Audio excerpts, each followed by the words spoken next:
Hello again. We are back, and I'm just going to quickly show you how to export this into Illustrator and change the line weights. So, what we have is what we worked on last time. Each line is coded to what layer that we would like it to be in for our weight. So, what we're going to do is we're going to highlight all of it. File, export selected. And we can put this wherever we want to.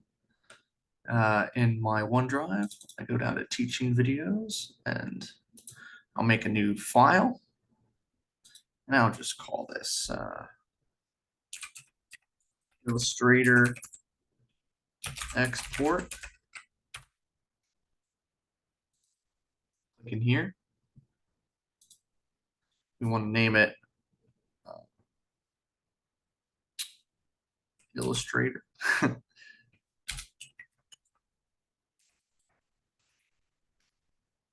going to click this drop down. The default is the Rhino you're using. We're going to go down to a .ai in Illustrator file, and we're going to hit save. It offers to scale it for you. Preserve model scale. This is a general rule to normally larger drawings will be a foot equals 1/8 of an inch. And order layers is always supposed to be on. So hit OK. And that is now saved as an Illustrator file. So what we're going to do is we're going to go to that same file. We're going to go into that file and we're going to open it up in Illustrator. So welcome to Illustrator if this is your first time using it. The interface is a little different. To zoom in and out, you hold Control and hit the minus and plus buttons. So we're going to get out, and I did not make this small enough. Actually, it's our artboard that's the problem. So what we want to do is we're going to go over to the right, edit artboards. Click this. Oh, I'm sorry. Actually, first, we're going to take this points drop down, put this into feet and inches. Actually, we're going to just do inches. Then we're going to hit edit artboards. An average Arch D sheet, I don't know how big you guys want to make these, but let's just say you wanted to do an 11 by 17. So the width, 11, the height, 17. And we can hit enter.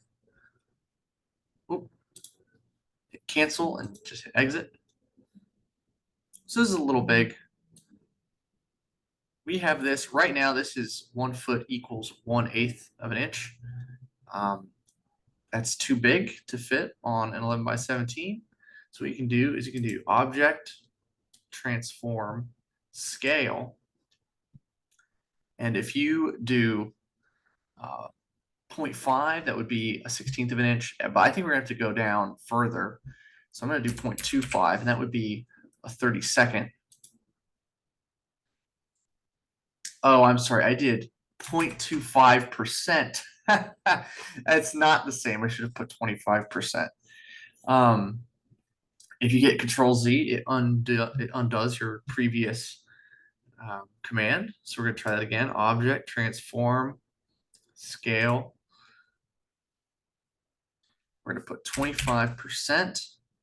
Okay, beautiful.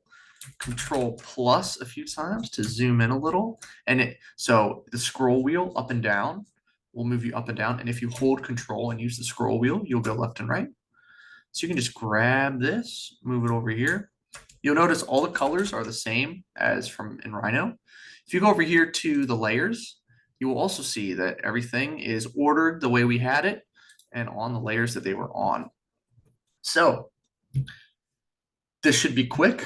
If you click over here on any of these layers, you can select the entirety of the things on that layer. It just grabs the whole layer and that's super helpful. So I can just grab that whole layer, go back to properties. We want this cut line to be nice and thick.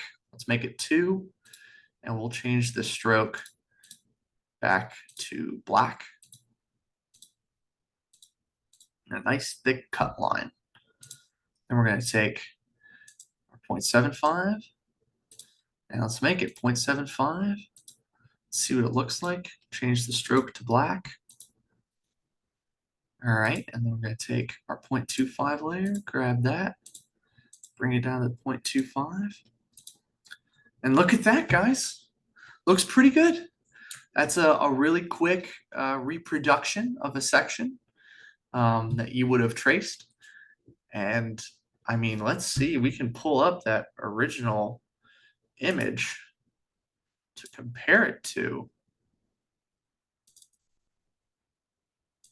Just drag this on in. I'm curious. I think it looks pretty good, guys. Yeah, look at that. That looks really nice. Looks really nice. It looks much crisper and cleaner too because this is a JPEG. So what you can do is you can go to File, Save your file always. Save on your computer, I recommend. I'll show you how to set up your OneDrive soon. I'll send an email about it. And then we will save over what we just have. Just hit OK. So that's the Illustrator file. And then go back again, hit Save As.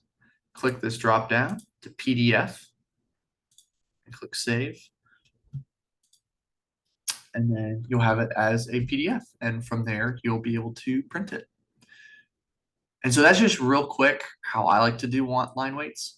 I think it's super quick, super easy. As long as you are keeping things organized in Rhino, it can really minimize the amount of time that you're messing around in Illustrator. So yeah, I will see you guys soon. Talk to the GAs if you have any questions at all. And good luck. Keep up the great work.